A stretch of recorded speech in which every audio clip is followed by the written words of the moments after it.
Assalamualaikum warahmatullahi wabarakatuh. Alhamdulillah wa syukurillah. Wala quwata illa billah. Allahumma sholli wa sallim ala sayyidina Muhammad. Allahumma sholli wa sallim wa barik alaihi. Oke, sekarang kita masuk ke jam kedua, muatan bahasa Indonesia. Sebelum itu kita seperti biasa membaca basmalah. Bismillahirrahmanirrahim. Oke, pada bahasa Indonesia kali ini kita akan membahas tentang mengulas isi buku sastra ya. Buku sastra itu apa Pak? Buku sastra itu adalah buku cerita ya. Buku cerita yang dimana penulisnya mengekspresikan idenya ke dalam sebuah tulisan ya. Termasuk di situ apa aja contohnya ya? Cerpen, novel ya, komik, apalagi teks naskah drama termasuk sastra ya. Nah, misalnya ada anak bapak yang menulis cerita ya, menulis cerita 1-2 paragraf itu sudah termasuk buku sastra ya, sudah termasuk sastra itu ya. Nah, di sini kita akan mengulas ya, bukan mengulas ya, kita akan sedikit belajar tentang mengulas isi buku sastra.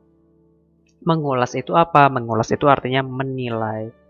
Menilai maksudnya apa yang dinilai? Yang dinilai adalah kelebihan buku itu, kekurangan buku itu, dan apa-apa isinya. Kita langsung saja, ini nih yang bisa diulas ya. Hal yang bisa diulas di dalam sebuah buku sastra. Yang pertama data bukunya, yang termasuk judul ya. Buku pasti punya judul, penulisnya siapa, penerbitnya siapa, jumlah halamannya berapa, dan tahun bukunya diterbitkan kapan. Itu bisa diulas. Nah, inti cerita yang terdapat di dalam buku ya.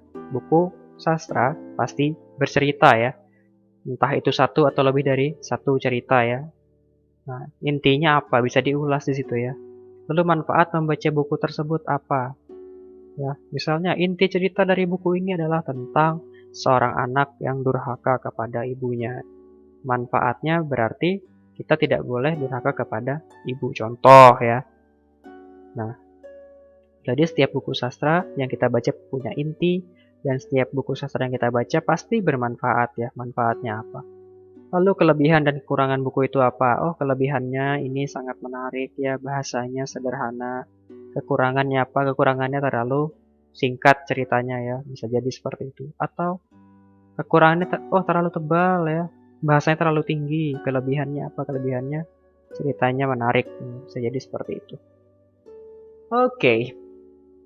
Sekarang kita masuk ke menyebutkan ya tokoh-tokoh dalam cerita. Nah, dalam cerita pasti ada tokoh ya. Nah, dan itu penting ya, karena tokoh itu yang diceritakan dalam sebuah cerita ya. Kalau nggak ada tokoh pasti apa yang mau diceritakan gitu kan ya. Nah, tokoh adalah pelaku dalam sebuah cerita ya.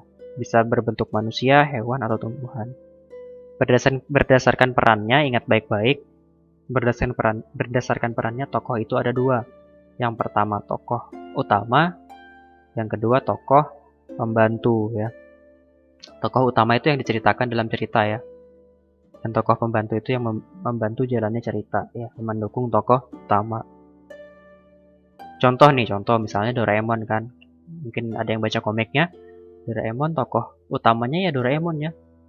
Dalam setiap bab pasti ada Doraemon yang muncul ya, karena menceritakan tentang Doraemon. Dan tokoh pembantunya ya di sekelilingnya Doraemon ya. Si Giant, Suneo, Shizuka gitu ya. Itu tokoh pembantunya. Dan dalam setiap bab belum tentu mereka muncul tokoh pembantu itu. Namun tokoh utama pasti muncul dalam setiap cerita di buku tersebut. Oke. Sekarang tugasnya ada di buku Bu Pena halaman 10-11. Ayo berlatih nomor 1-4. Di situ akan kalian baca dulu peternak ayam yang baik hati, lalu jawab 1-4 ya. Insya Allah gampang aja.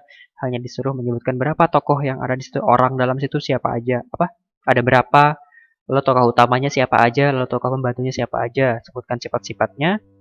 Dan nomor 4 bisa dijawab ya, mengapa Pak Nardi memiliki sifat yang baik hati. Ingat, pertanyaan mengapa jawabannya karena ya. Mengapa? Karena Pak Nardi apa, seperti itu. Oke. Sekian dari Bapak. Kalau misalnya kurang jelas, Bapak silahkan tanyakan Bapak via WA. Bapak akhiri dengan mengucapkan terima kasih. Alhamdulillahirabbil alamin. Wassalamualaikum warahmatullahi wabarakatuh.